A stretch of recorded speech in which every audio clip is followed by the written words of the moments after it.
Hey, what's going on guys? Welcome back to another video. So in this video, I will simplify what are streams, what are different types of streams and how we can use them in Node.js. We will also understand how we can create readable, writable, duplex and transform streams to efficiently handle large files in our Node.js application. So if this sounds interesting, then stick around. Also don't forget to subscribe the channel and press the bell icon so that you don't miss the videos like this one. So let's get started.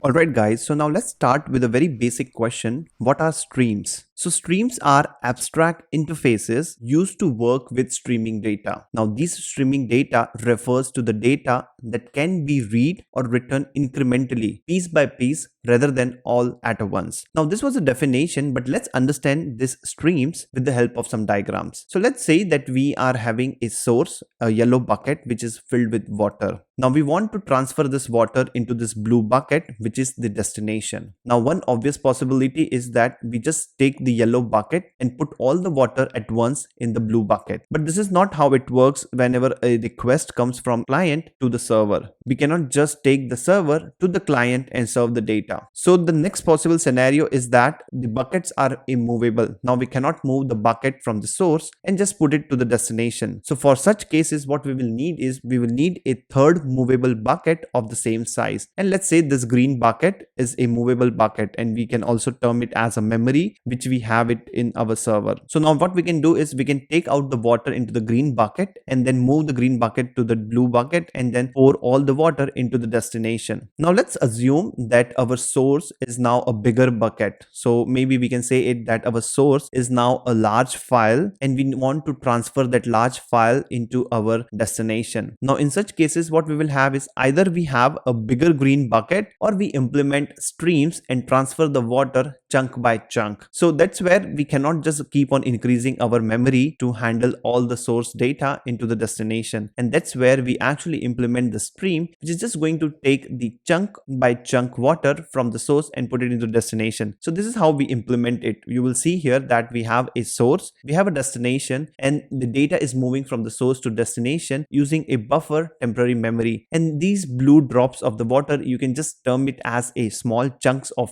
data that is being moved from a source to destination using the buffer memory. So this is what actually the stream is, where you transfer the data chunk by chunk from a source to a destination. So now we understand what streams are. Let's see what are different types of streams that we have. So the first one is a readable stream, and this is basically used for reading data, and this can be from a large files. So we use fs.createRead stream. It can be on a network, which is an HTTP request, or it can be a simple process.standardin, which is used for reading inputs from the console. So that is what the readable stream is. The next one is a writable stream, which is by the name we can say that it is used for writing data. And the example would be fs.createWrite stream is used to write the data into the files. Similarly, for the network calls, we have this http.server response, which can be used for the network responses, and process.standardout, which is used for writing outputs to the console. So now there are two more types of streams that are being used. The first is a duplex stream, and this duplex stream has a capability of both readable and a writable stream. And the example of this is the network socket, which has a capability of listening messages and then forwarding those messages. Another example would be the zlib streams, which are used for the compression and decompression of the data. And the last could be a crypto streams. Now there is one more special type of duplex stream, which is a transform stream, where the output is transformed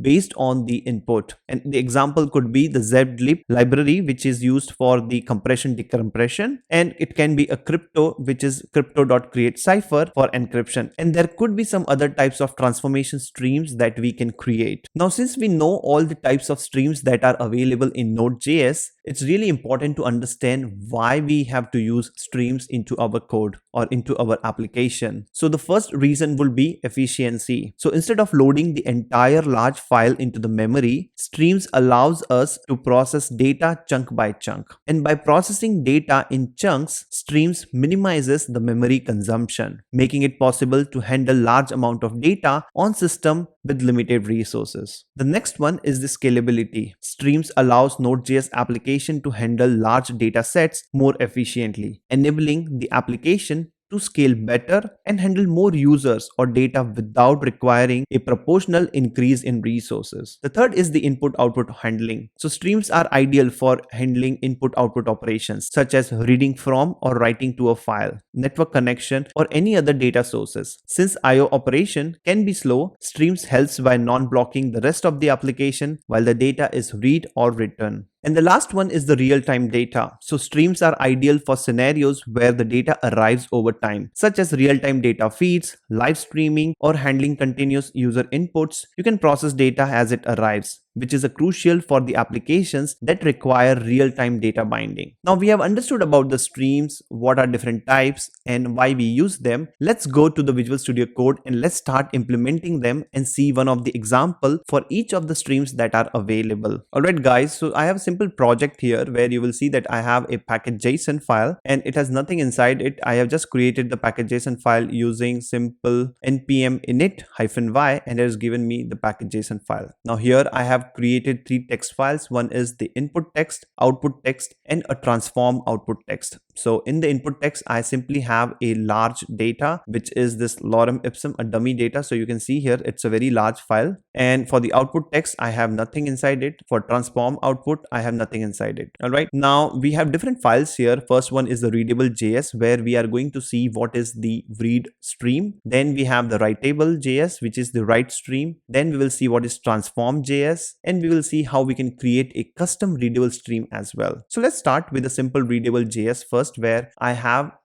two packages, which is the file system and other one is the path. Now what we are going to do is we are going to create two variables so that I can take the input text and the output text. So for the input text, I will just have the input file path and this will be equals to the simple path dot join, and we are just taking the path of our file. So we can just use the directory name. You can also use the file name, but I will take the directory name, and from the directory name, my file name is the input dot text. So now we have taken the path of our input file. Now what we can do is we can just create a readable stream from the file system. So I will have a constant read. So if you want to create a read stream which is being used for the files, then you can just use the read stream, and this will be equals to the fs dot create read stream. And in this, what you want to give is first you need to give the path of your file. So I will have the input file path. All right, and I will just keep it like this. What is this create read stream? Is this create read stream in the file system basically implements the readable stream. So if we go here and if we go and check, then you will find that if I go and do, then you will see that we have this readable stream, which is the class read stream, which actually extends the interface of stream.readable. So it is a special case. You don't have to implement by yourself. The file system already exposes a method which is implementing the same readable stream. All right, so now we have this. Now what we can do is once we have the read stream, we have a couple of methods on that. So let's have the read stream dot on, and first we have this data here, and this data also gives a callback function which has a chunk in it. So I have the chunk. I will create the arrow function. Now I can simply do a console log and read all the chunk of the data. So what I will do is I will have received a chunk of data, and then we can just log that data. So I'm going to go here and I will log my chunks. Now apart from this, we also have few more methods on it once when the reading is ended. So here we are going to have the end, and here we will just remove it, and we can just here type finished reading the file. All right, now if there is a error while reading the file or anything, then what we can do is we can just have one more method and we can just put it here as error, and it is going to give us an error here, and we can just log that error. So I will write an error occurred, and we can just simply have the error,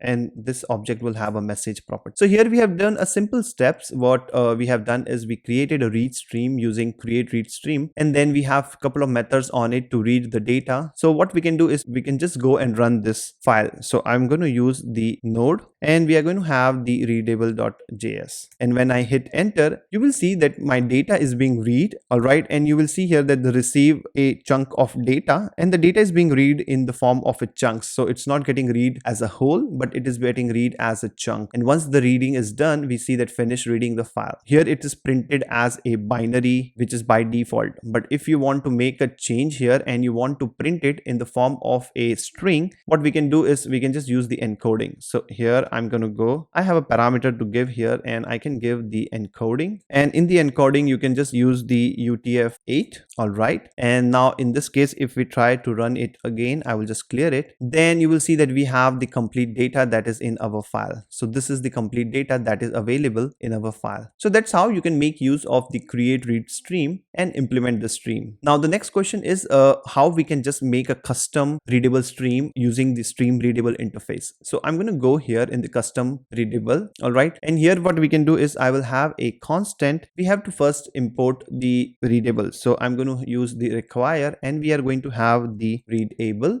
and this will be equals to the require and we are going to take it from the stream. All right. Now we want to create a custom readable stream. So I will use a class. We are going to have a custom readable stream and this is going to extend the interface. So I'm going to have the readable here. So this is where what we will do is we are going to extend the readable class. Now once we extend it, we are going to have a constructor here, and what we will do is in the construction we are going to take the options and we are going to use the super so that we get all the options that are available for our readable.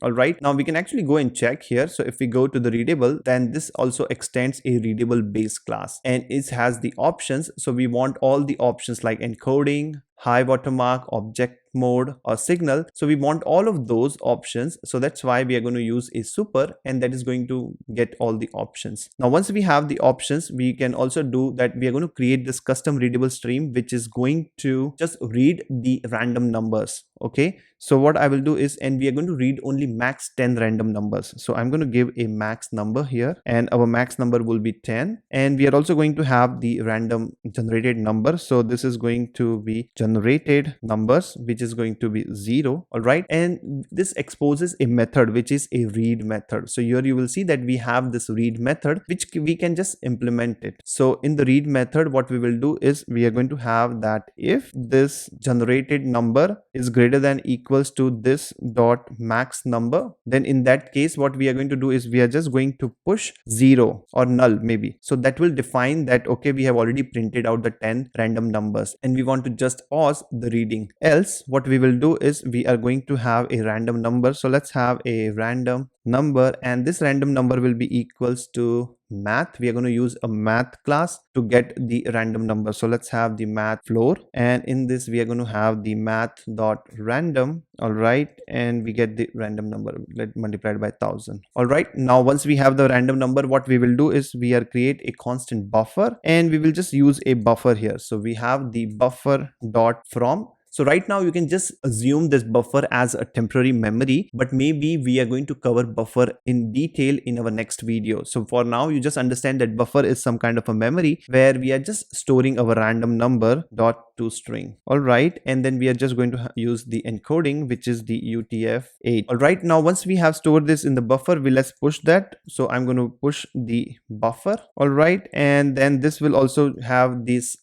generated random numbers count. So I'm going to have the generated random number plus equals to 1 so that we know that, okay, the random number is generated. All right. So this is a very simple class. We have written it, which has a custom readable stream. Now, if we want to use this custom readable stream, what we can do is we can just create a constant. We have a random number stream, which is equals to the new. We can use the custom readable stream. All right. And then what we can do is we have this number dot on and we can get the data here. And then we can have the chunk so that we can read this into a chunk. And this is going to be an arrow function. All right. We can simply use a console.log to log whatever we have read. So I have received, and then I will just going to print the chunk dot to string. All right, and once we are done with it, we are going to have a random number dot on, and we are going to put the end method. So these two methods, we have also done it here also. If you can see that we have this on data, on end, and on error. So we are just doing a very similar. So I will just maybe copy this, put it here. I will just change the random number stream here, and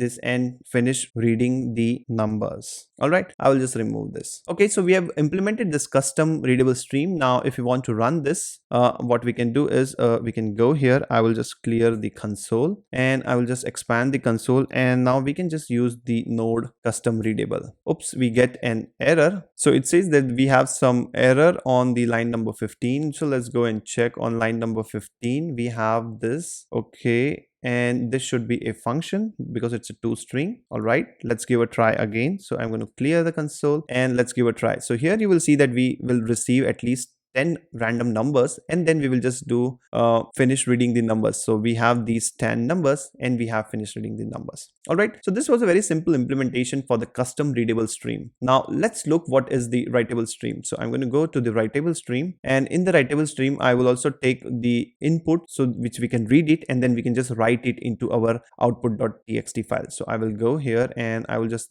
take this, and I will just take the other as well. So I'm going to copy, and we are going to put it here. All right, now I'm going to create the output file path. So I will have the output file path, and this will be equals to the path dot join. We are going to use the dir name to get the directory, and then we are going to have the output dot txt. All right, now we have created the read stream as well. So this is how the file we are going to read it. Now once we read the file, what we have to do is we have to create a write stream. So I will have the write stream, which will be equals to the fs, and in the file system we also have the create write stream, the same as read stream, and here we can just give the output file path. Now what I want to do is first I have to read the data, then I can just transfer that data into the write stream. So again, use the pipe here. So this is the pipe, we can use it, and then we can just write here. So we are going to have the writable stream, and what we can do is on this we can have this write stream dot on final finish, very similarly what we have it on the read stream. So what I will do is I'm going to use the on, and on the on I will use the finish. So whenever it's finished, at that time I will be able to know that okay, my writing data is finished.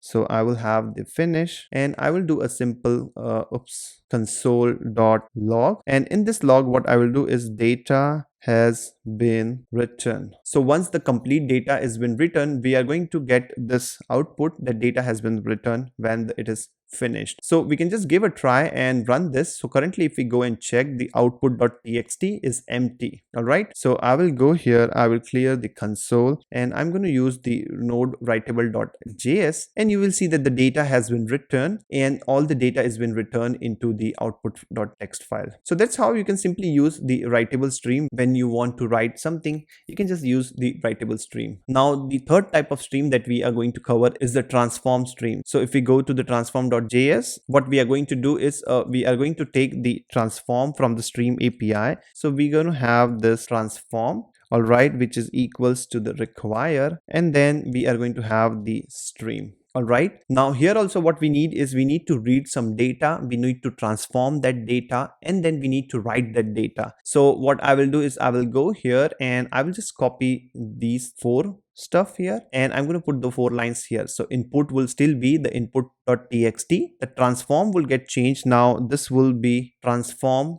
output file path, and we are going to change this to transform. So we have a new file which is the transform. So this is the transform output. So I can just do a rename copy, and I can just do the copy so that we have a correct name. Now what we are doing is first we are reading the data using the create read stream, the input file, and the encoding. Then what we will do is after reading, we are also creating a write stream which will be into the transform output path. So I'm going to change the path here. All right, now we are going to create a new function here, and that will be a transform data. All right, and what I will do is I will create a uppercase uppercase transform. All right, and this will be equals to the new transform. So I will have the new transform, which will be a function, and I have a object inside it. All right, now what is basically doing is in this we are going to have a transform here, and then this transform function has few properties. One is obviously the chunk which we want to manipulate. Next is the encoding, and the third one is the callback. So we are going to have a callback here. All right, now once we have this, what we are going to do is we are going to have a this dot push. So we are pushing the data into our transform. So what we have to push is we're going to take the chunk, we're going to change the chunk to string. All right, once we have the chunk in the string form, we are going to make use of it to uppercase. So our job is to make the complete stream which is in the input.txt to an uppercase. So that's why we are going to use an uppercase function here. All right, and once we are done with this uppercase, we are going to just make call a callback. So this is how you can just use the transform and make a callback. Now what we are going to do is we are going to read stream. All right, we are going to do the pipe of that. So let's use the pipe, and in this pipe we are going to make use of the transform uppercase. So we are going to have the uppercase transform method. We're going to make use of a pipe again. So that's how it's very convenient in streams that you can use pipe and you can do a chaining of multiple events, and we are going to use the write stream. All right, now if you want to test this, what we can do is I can have a node transform.js, and this is the transform output file, which you will see that it's empty. But if you go and check in the input, then you will see that it has a camel case. So only the first letter is in the uppercase, rest is the lowercase. So here we want everything in the uppercase. So I'm going to hit enter, and you will see that all the data is now in the uppercase. So that is what the transform basically does. It reads the data, transform it, and then you can just write that data. So now the next one is the duplex, but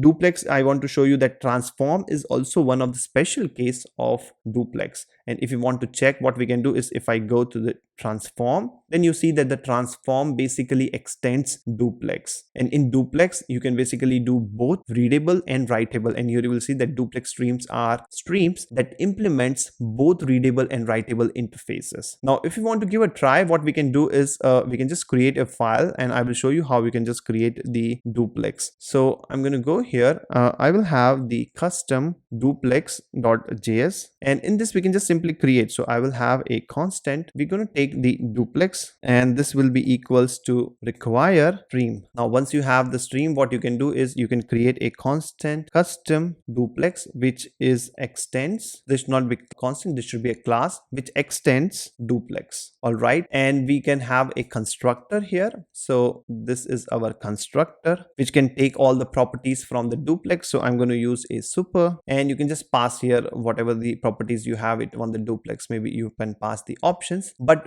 along with that, in the duplex you can also have that if we go in the custom, then you will only see that if I go here and if I do an underscore, I have a read, destroy, and construct. But the same thing if you go for a, let's say if you go for a writable, then you will only have underscore write function. But in duplex, if you see underscore, then you will see we have a read, because it is a read and write both. So we have a read, and if I go and do an underscore, then you will see that we also have a write here. All right, and in the finally I have the final. So this is the final. So that's where this duplex actually implements the both read and write method, and you can just have the readable as well as writable interfaces in the duplex. Now if you want to just make use of it, what we can do is we can have a constant. I can have the duplex which will be equals to, I can give a duplex stream here, and this can be equals to a custom duplex stream. All right, and I can just give a new so that we can get new instance of. Now I can just simply do a console log and show you what we get in this duplex stream. So I will have the duplex stream. We will just run this file. So I will have the node custom